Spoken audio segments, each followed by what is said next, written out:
Good morning everyone and welcome back to my channel. Today's channel is going to be a little bit different again. We're going to be making some bread.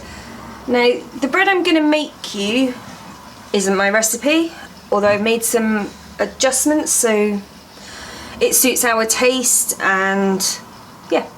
So the original recipe came with the bread maker, but yeah, I'm going to show you what I do.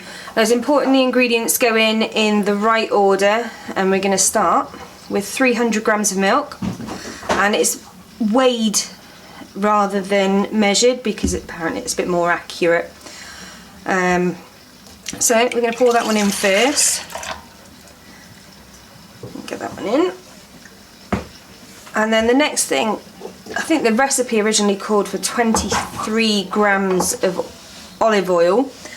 I'm using vegetable oil and I'm actually using 27 grams. Found it held it together a little bit better and was less crummy. Right, so that's that one in. Now we're going to use salt next.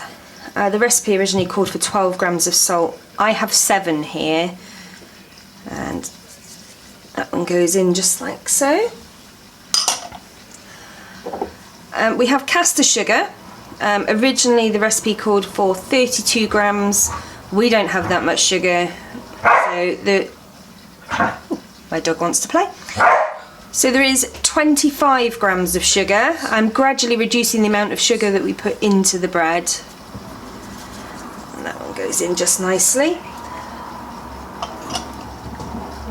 One thing I have forgotten to do, which is not too crucial at this point because the flour's not in, but I forgot to put my paddle in. Now really you should put the paddle in before, so I'm just going to get my hands a bit messy and pop this one in. So it only goes on one way. There we go, and that's in and perfect. Let me just rinse my fingers off. There we go. Right, so next we're going to put in, the recipe called for 450 grams of flour. Again, with adjustments that I've made over time, we've got 440 grams of flour. It just pops in like that.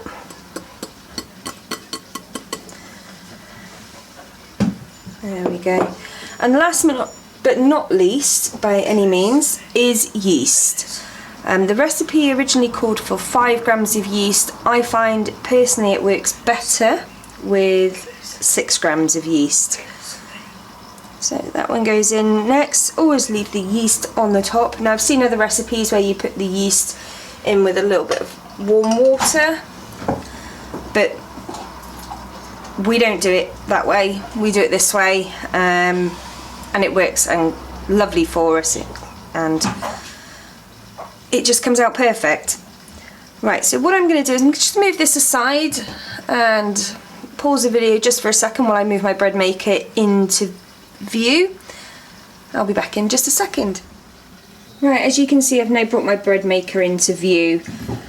My bread maker is a Russell Hobbs bread maker. It's a very basic bread maker. It's got 12 functions or 12 different bread doughs, a size, a crust.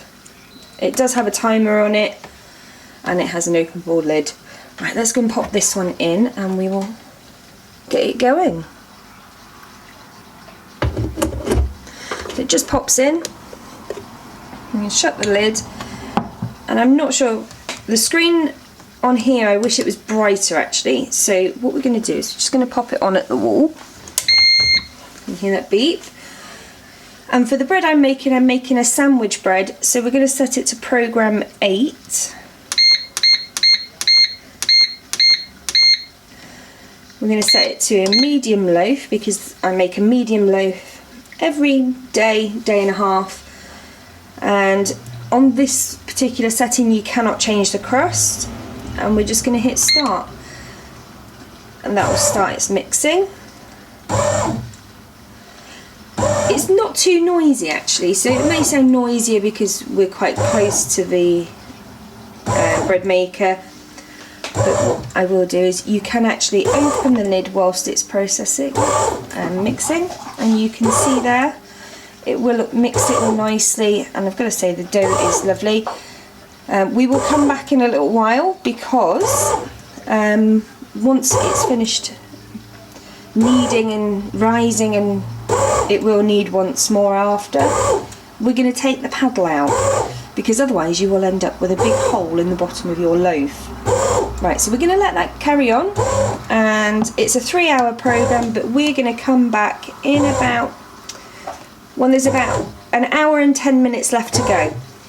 Right, we'll see you soon. Right, well that's all baked, and I've pulled it out. I've used a tea towel to pull it out. Giving it a little bit of a tap. Yep, that's fully cooked. Right, so what I'm going to do now is I'm just going to empty it out and let you guys see.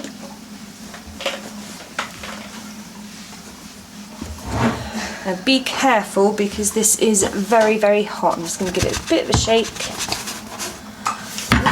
Put that to the side. There we go. It's a nice perfect sandwich loaf.